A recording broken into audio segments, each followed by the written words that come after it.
সাবেক অর্থমন্ত্রী মরহুম এম সাইফুর রহমানের ১৬তম শাহাদাত বার্ষিকী উপলক্ষে যুক্তরাজ্যে স্মরণ সভা ও দোয়া মাহফিল অনুষ্ঠিত হয়েছে।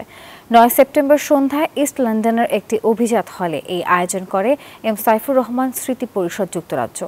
সভায় সভাপতিত্ব করেন সংগঠনের সভাপতি সাইদুর রহমান রেনু, পরিচালনা করেন সাধারণ সম্পাদক ওদুদ আলম, সাংগঠনিক সম্পাদক সোলাইহিন করিম চৌধুরী এবং প্রচার সম্পাদক রিয়াদ আহাদ।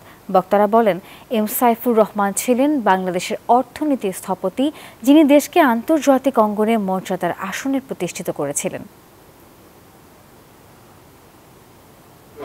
শ্রদ্ধা জানিয়ে এম সাইফুর রহমান স্মৃতি পরিষদ যুক্তরাজ্যের উদ্যোগে আজকে আমরা স্মরণ সভা।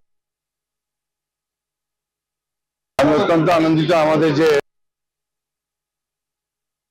আমরা প্রচেষ্টা চালিয়েছিলাম অত্যন্ত সফলভাবে সম্পন্ন হয়েছে। সাইফুর রহমান সাহেবের ভালো কাজগুলিকে স্বীকৃতি দেওয়া, স্মরণ করা আমার মনে হয় শতভাগ সফল। আমরা আজকে একজন গুণী মানুষ, যিনি বাংলাদেশের স্বাধীনতা, সার্বভৌমত্ব এবং ভাষা আন্দোলন থেকে শুরু করে যার অত্যন্ত গুণী অবদান রেখেছেন।